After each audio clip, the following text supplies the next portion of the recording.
ghost story, and we're going to pick it apart, piece by chilling piece. We're going to look at how horror is built and how a good story can get under your skin and just stay there. So let's kick things off with a question that honestly sits right at the heart of this entire thing. This isn't just a clever hook. It's the central mystery we're going to unravel. Just, keep this thought lurking in the back of your mind as we go.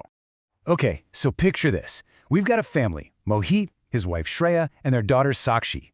They're on a late-night road trip, finally getting away after 2 years of being stuck at home, heading for a mountain vacation. A totally relatable setup, right?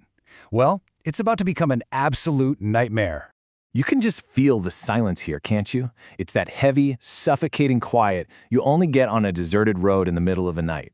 The only thing you can hear is the low hum of the car engine as it cuts through the darkness. And Mohit, he's driving fast, pushing 100.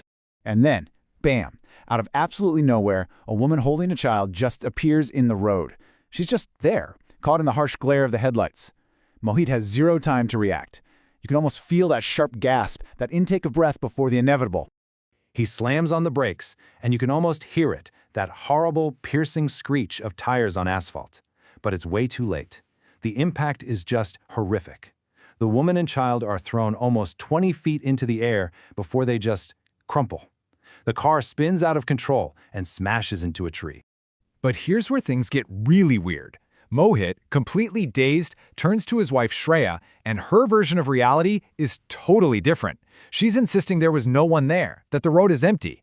And just like that, we have our first huge crack in the story, the central conflict. And this moment, right here, is just brilliant storytelling. Because now Mohit is trapped. He's stuck between the absolute horror he knows he saw and his wife's complete denial. This is where that first seed of terror gets planted. Is he actually going crazy, or is something way more sinister happening? So the tension is already sky high. Now let's see how it builds. The family is shaken, their daughter Sakshi is awake and hungry, so they start looking for a place to stop. But that feeling from the crash, it's following them. And of course, they find a hotel. But it's one of those places. You know the kind I'm talking about. It's got this creepy, unsettling vibe. It's the kind of place you'd only stop at if you were absolutely desperate. Which, well, they are. And look at this. It's like a checklist of every horror movie red flag, isn't it? The story is just layering on these clues. You've got the manager with a nasty scar, the staff who just won't stop staring, that creepy feeling that you're being watched. Every single one of these is a signal telling us this place is not safe. And then, just when he thinks it can't get any worse, there she is, sitting right outside the hotel. It's the woman from the accident, holding her child, staring at him with that same weird blank expression. The threat from the highway is officially here. So Mohit is just watching, totally frozen, and the woman, she just stands up, calmly walks into the road, and gets obliterated by a speeding truck. But this time, after the impact, she just vanishes. Poof, gone. An event so impossible it pushes him right to the brink of losing it. All right, so the horror isn't just a feeling anymore. It's not just outside. It's coming inside the hotel. And this is where things shift from psychological dread to a flat-out fight for their lives. The danger is real now. This quote, "This is a total game changer." Remember, Shreya was the voice of reason, the one saying nothing was wrong. Her sudden, absolute terror confirms it. The threat is not just in Mohit's head. She's found the hotel's awful secret, and the vibe goes from creepy to deadly. And the way the story builds the terror here is just classic. It's a full-on sensory assault, leading us step by step to the reveal. First, you get the smell, this rotten animal smell. Then you see the trail of blood. And finally, you hear it, that slow creak of a freezer door opening. It's just a masterclass in suspense. And then, the reveal. It's exactly what you feared, but worse. Inside that hotel freezer, it's not meat, it's human limbs.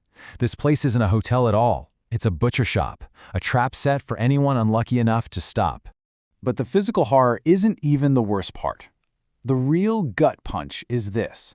Shreya tells him their daughter, Sakshi, is gone. They took her. And that unimaginable loss is what finally breaks Mohit, sending him into one last, desperate act. Okay, so you think we've hit the climax, right? The gruesome discovery, the loss of their child, but the story is not over, not even close. Everything we just saw is about to get turned completely on its head with one final, tragic twist. So what does a father do when he thinks his child has been murdered? Mohit just snaps. He goes after the hotel manager in a blind rage, convinced he's getting revenge for his daughter. He just beats the man, a father completely broken by grief. After it's done, he flees. He runs out of that house of horrors, back onto the dark highway, and then he sees it. Hope. Flashing police lights up ahead. He runs towards them, towards rescue, trying to shout and tell them what happened. But it's like they can't see him or hear him at all. And this is the moment. The reveal the whole story has been pointing to. He gets to the wreck and he sees police pulling bodies from a mangled car. He sees his daughter, Sakshi. He sees his wife, Shreya. And then he sees his own body. That phantom crash from the beginning, it was real. They all died, right there on the highway. And then you get this final, chilling piece of context. It wasn't just them. A police officer at the scene mentions a warning sign that travelers keep missing. Mohit's family is just one of over 24 families who have simply vanished on this same cursed road. Which leaves us with this really haunting question, doesn't it?